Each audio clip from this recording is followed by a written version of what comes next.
డీజీపీకి ఎస్పీలకి కేసులు కట్టబాకండి, మా కార్యకర్తలు చేసేటువంటి ధ్వంసాన్ని మీరు విట్నెస్ గా చూస్తూ ఉండండి తప్పితే మా వాళ్ళని ఎక్కడ ఆపటానికి వీల్లేదు, మీరు పోలీసు ఉద్యోగం చేయటానికి వీల్లేదు అని చెప్పని వాళ్ళ పోలీసులు చేతులు కట్టి ఈ ధ్వంసరచన చేస్తున్నారు.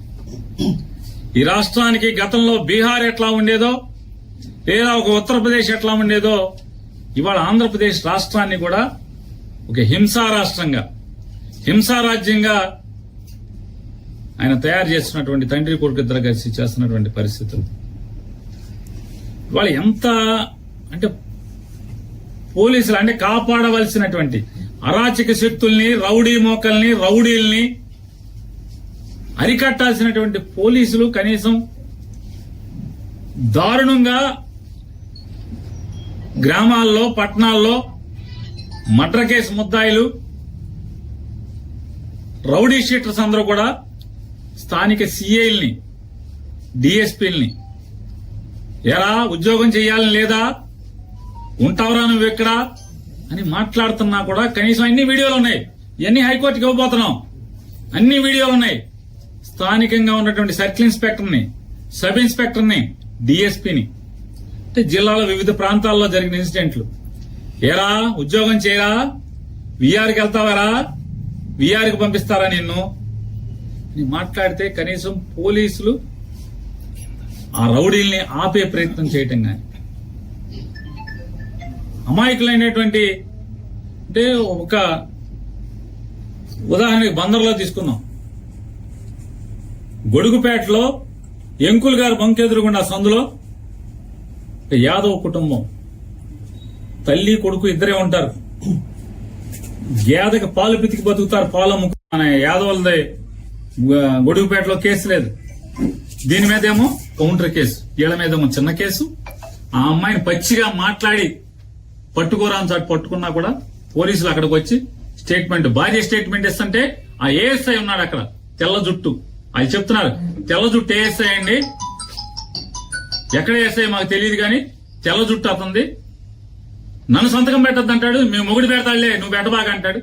నన్ను కదా కొట్టింది, నన్ను కదా తిట్టింది. ఎవరు కంచే చేనుమేస్తుంటే పోలీసే ఈ రకంగా ప్రవర్తిస్తుంటే, దగ్గరుండి గూండాయిజం చేస్తుంటే ఏం చేయాలి? ఇక ఇళ్ల మీదకి పట్టి ధ్వంసం చేస్తే బలరాన్పేటలో వడ్డెర కులస్తురాలు భద్రరావు గారి కోడలు, భద్రరావు అని ముఠా మేస్త్రి, కూలీ ముఠా మేస్త్రి, అంజి అని చెప్పని అంజి భార్య అమ్మాయి ముగ్గేసుకుంటుంటే తాగి 10 మంది రౌడీలు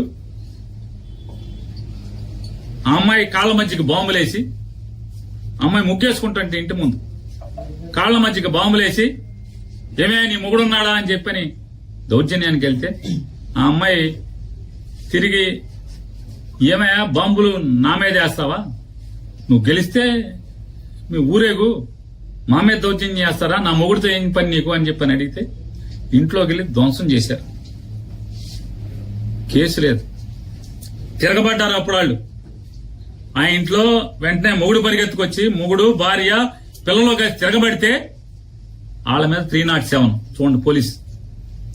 వీళ్ళ మీద కేసు లేదు, వీళ్ళ మీద దాడి చేసిన దానికి, ఇళ్ళ ఇంటి మీదకి వచ్చి దాడి చేసిన దానికి కేసు లేదు, వాళ్ళ మీద 307. దాంట్లో మళ్ళీ ఎంత పోలీసు ఎంత దిగజారిపోయే వ్యవస్థ అంటే ఇదన్నీ సాక్ష్యం, కళ్లతో సాక్ష్యం చూస్తూ కూడా. నేను గొడవ జరుగుతుందని బందర్ డిఎస్పీ గారికి ఫోన్ చేశాను, బలవాన్పేటలో గొడవ జరుగుతుందని చెప్పాను, పోలీసుని పంపని. నాకు ఫోన్ రాగానే నేను ఫోన్ చేసి పంపించాను, చెప్పండి అర్జెంటుగా పంపండి. పోలీసు ప్రత్యక్షంగా ఉండగా ఆ ఇంటి మీద గొడవ చేసి కొడితే, పోలీసు ఉన్నా కూడా ఏం పట్టించుకోకపోతే, వాళ్ళు తిరగబడితే ఆత్మరక్షణ కోసం తిరగబడితే 307. వీళ్ళు కేసు లేదు. ఈ రకంగా ఎవరెవరైతే ఇవాళ పొద్దునుంచి ఇవాళ ఎమ్మెల్యేలందరం కూడా, మాజీ ఎమ్మెల్యేలందరం కూడా కూర్చుని అసలు ఏంటి పోలీసు వ్యవస్థ దగ్గరుండి ఇలా దాడులు చేయిస్తుంది, ధ్వంసం చేయిస్తుంది, కత్తిపోట్లకి అంటే అత్యాయత్నాలు చేస్తుంటే పోలీసులు సాక్ష్యాలు ఉంటున్నారు దగ్గరుండి, ఏం మాట్లాడట్లేదు, నిమ్మకు నీరెత్తినట్టు ఉంటున్నాం, వాళ్లే ప్రోత్సహిస్తున్నట్టుగా ప్రవర్తిస్తున్నారని చెప్పని ఏంటి అసలు ఏం జరుగుతుందని మేము ఎమ్మెల్యేలు అందరం కూర్చుని మాట్లాడుకుంటాకి జిల్లాలో ఉన్నటువంటి మాజీ ఎమ్మెల్యేలు అందరం కూడా కూర్చుందామంటే మీరు వెళ్ళకూడదు మీటింగ్కి. జోగి రమేష్ ని నిర్బంధించారు, పామర్ అనిల్ నిర్బంధించారు, వంశీని నిర్బంధించారు. వీళ్ళని కూడా నిర్బంధిస్తే దాటుకుని మీ ఇష్టం వచ్చింది చేసుకోండి అని చెప్పి నడుచుకుంటా ఊరి చివరికి వస్తే చివరికి అప్పుడు వేరే కార్లు వేసుకుని రావాల్సిన పరిస్థితి. అంటే మీరు ధ్వంసం చేసే వాళ్ళని, దాడులు చేసే వాళ్ళని, కిరాయి మోకల్ని, అల్లరి మోకల్ని, రౌడీ మోకల్ని కంట్రోల్ చేయరు.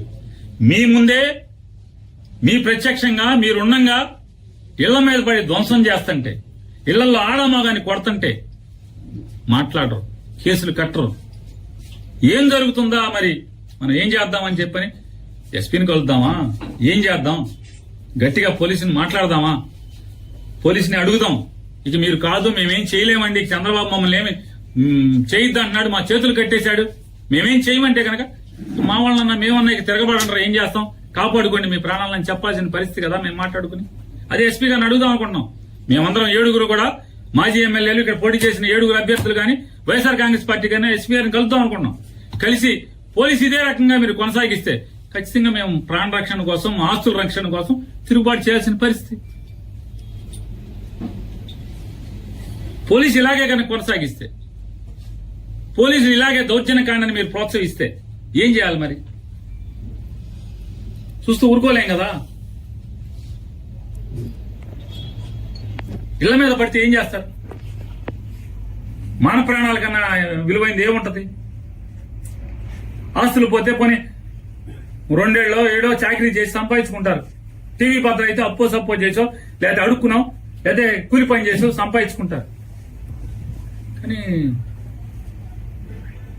ధ్వంసం చేసి, దౌర్జన్యం చేసి, అసభ్య పదజాలంతో ఆడపిల్లని, ఆడకూతురిని 30 ఏళ్లు కూడా నేను లేవు, 26 ఏళ్ళు, 27 ఏళ్ళు, 25 ఏళ్ల అమ్మాయిని పసిగుడితో కొడుకుని బిడ్డని చేతిలో సంకనేసుకుని ఉంటే